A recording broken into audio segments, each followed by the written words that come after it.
Well, good morning, everyone. Welcome once again to another episode of Spilling Tea.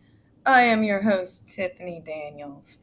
And again this morning, as always, folks, at this early at stupid o'clock, we are going over that place of horrors, that place of absolute nightmare fuel for everyone who has a neurodiverse diagnosis or any disability of any kind, the JRC.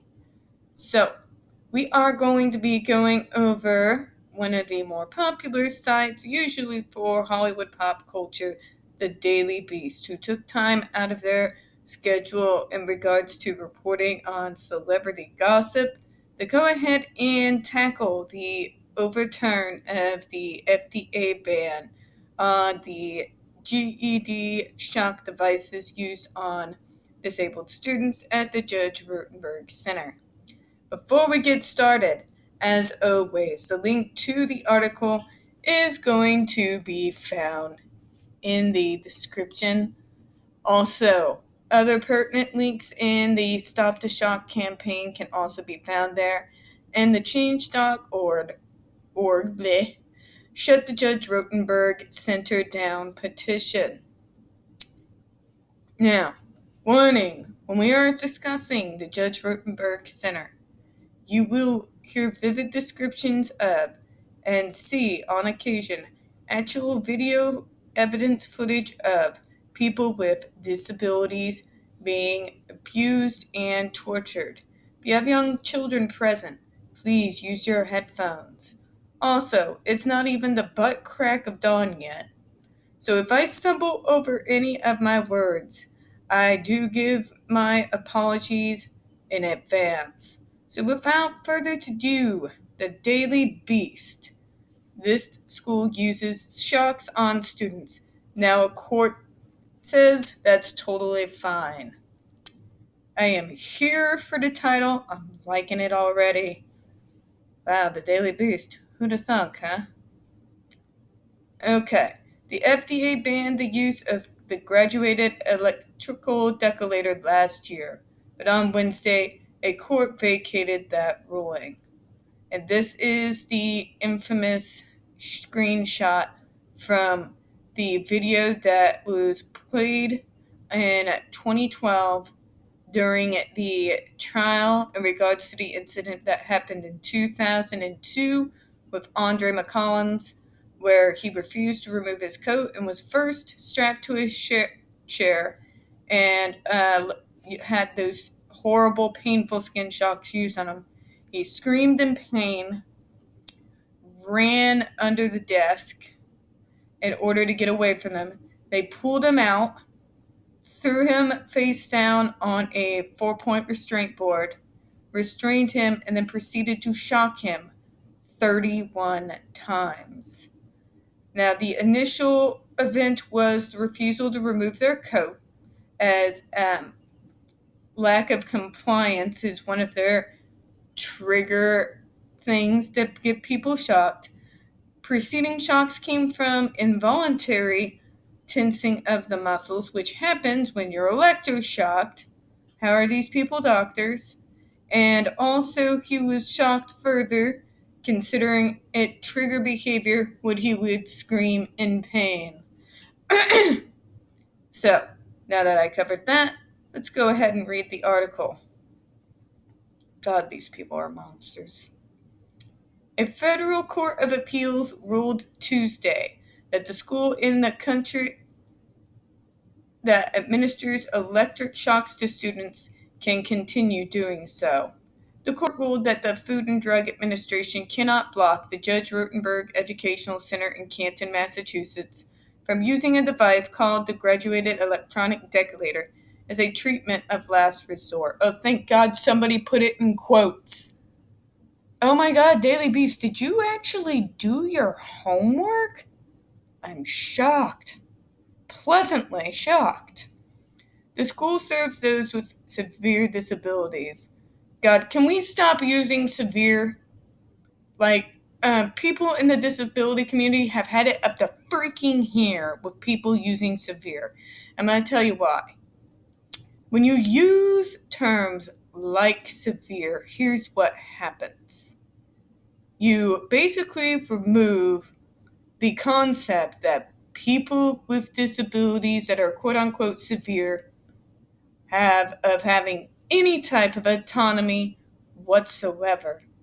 And those with the so-called high functioning make it nearly goddamn impossible for us to get services or supports of any kind. So can you please take that quote severe disabilities and firmly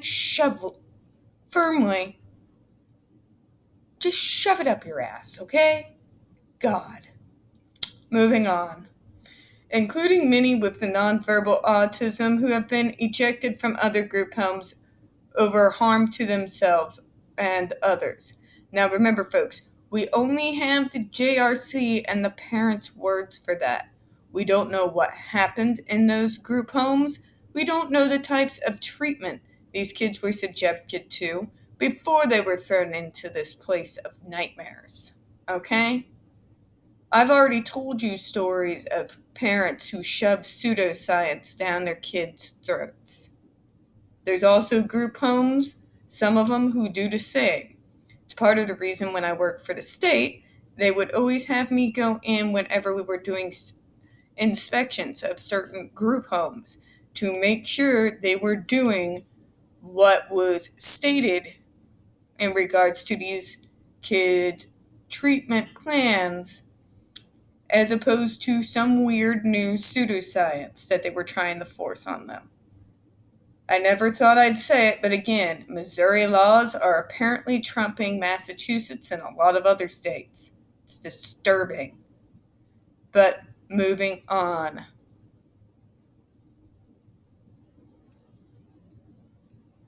Okay, so that's the video. We've seen it a million times. I'm not going to traumatize you all this morning. It's too early, and quite frankly, I've had to deal with enough so far this morning. So, moving on.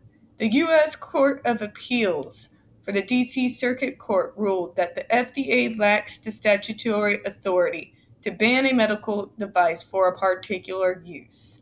Such nonsense. Such complete nonsense. These people have been regulating use of various things in medical practice since God, at the very least the 60s.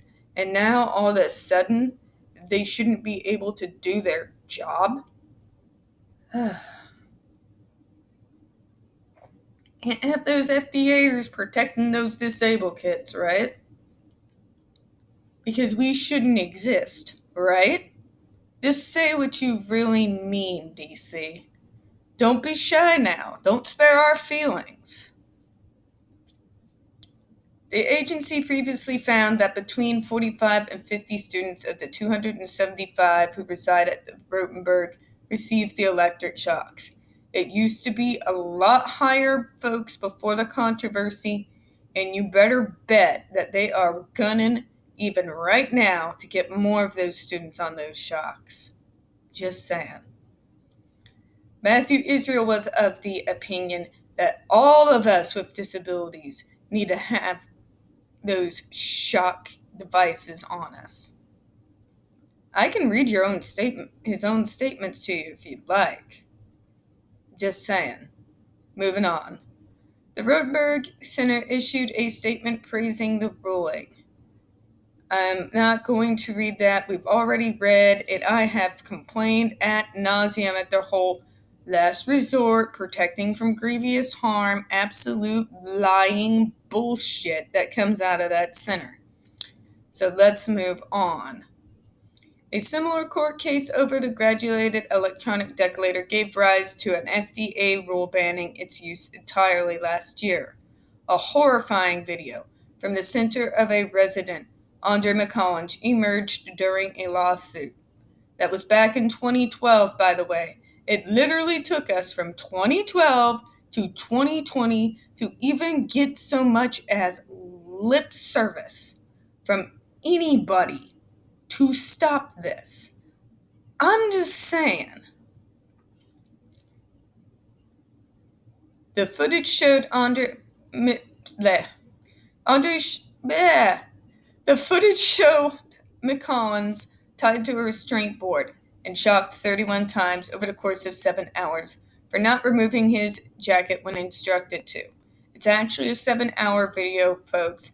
We have actual footage of where he was first strapped to a chair. He got away, ran under the desk while they were shocking him.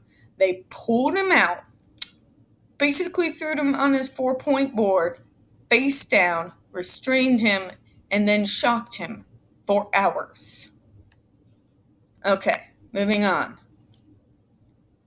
He screamed, "Stop, stop, that hurts," in the video and was hospitalized for a month afterward. A former student at the school, Rico Torres, told NBC earlier this year that the Rotenberg teachers wired electrodes to his skin for 24 hours a day for a decade. This has been a corroborative story. We've heard stories from Jennifer Masumba, as well from Cheryl McCollins, the mother of Andre. Other students who no longer are there have come forward as well, especially during the hearings back in 2014 through 2016. Torres attended the school from ages 8 to 18, so he was 8 years old when they first started shocking the crap out of him. Just giving you some context here. Spending the vast majority of his time with a 12-volt battery strapped to his back. Currently, the device is only approved for those over 18. But it is still being used on kids who are younger. We've seen the videos. Sorry, not sorry.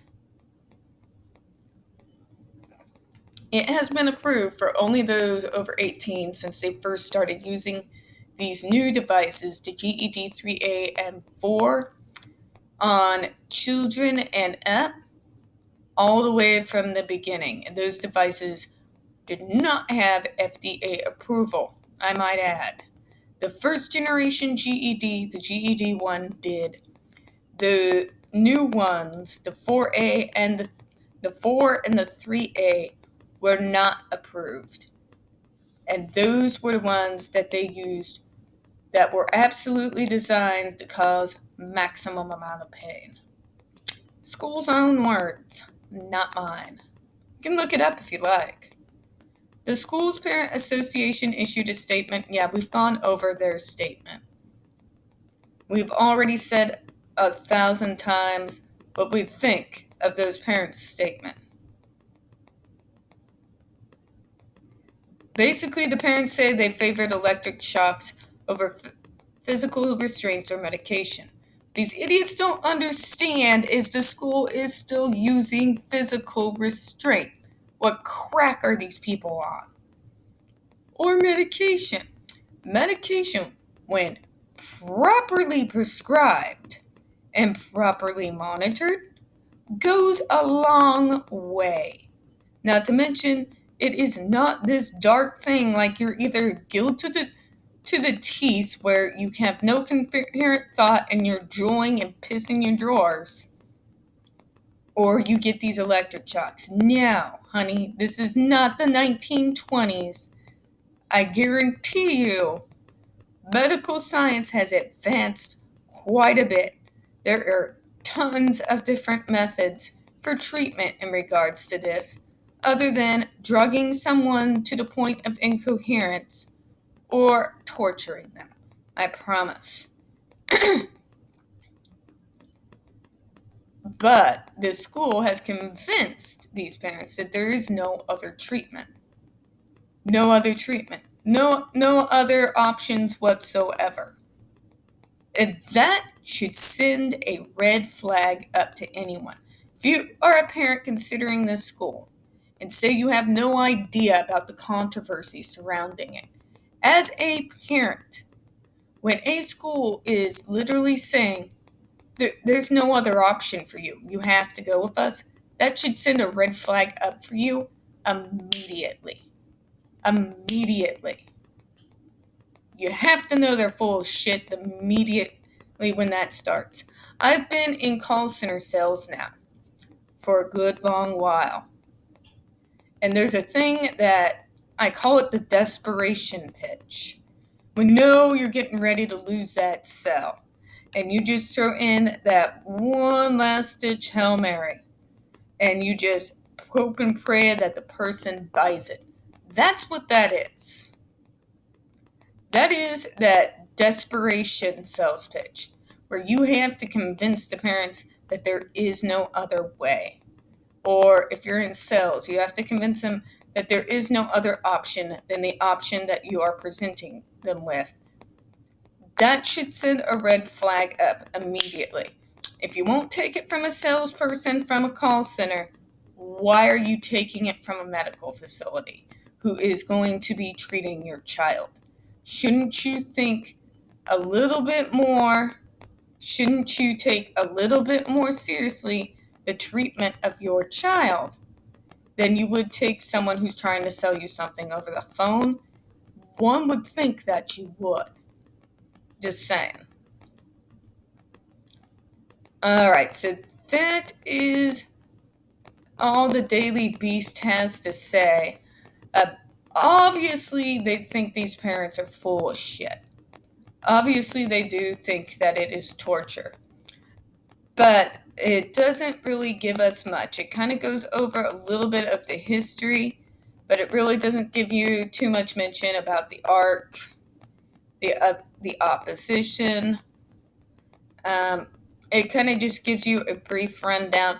It does bring up Rico Torres, who's been one of the folks who've been hammering against this school and been willing to get out in the media to talk about it, which I'm actually glad to see. It did bring up the video and what happened to Andre McCollins. A lot of the places have not been doing that. It also shows the actual video right here to show what happens in the school. So by and large, I'm thinking that the Daily Beast is on our side. They definitely seem to have done a little bit more homework than some of these other places. A good effort. We'll give it a B+ for effort. But anyways, so that was the Daily Beast. Shockingly to the point. Shockingly, and no, I'm not meaning to use that as a pun. I'm actually impressed that they seem to get what normal mainstream news medias do not seem to understand. They are not trying to see the other side. They're not hammering down saying there's two sides to the other story. They're saying, no, torture is torture. There is no other side of the story. That's like if we saw those videos and those camera footage of what happened at Guantanamo Bay just a few years ago. I mean, how angry would you have been when those came out, when we're showing what was going on that base? If somebody said, well, there's two sides to every story. It's the same thing here. It's the exact same thing here. At mainstream media that's supposed to report the news daily, y'all should be ashamed of yourselves. Just saying.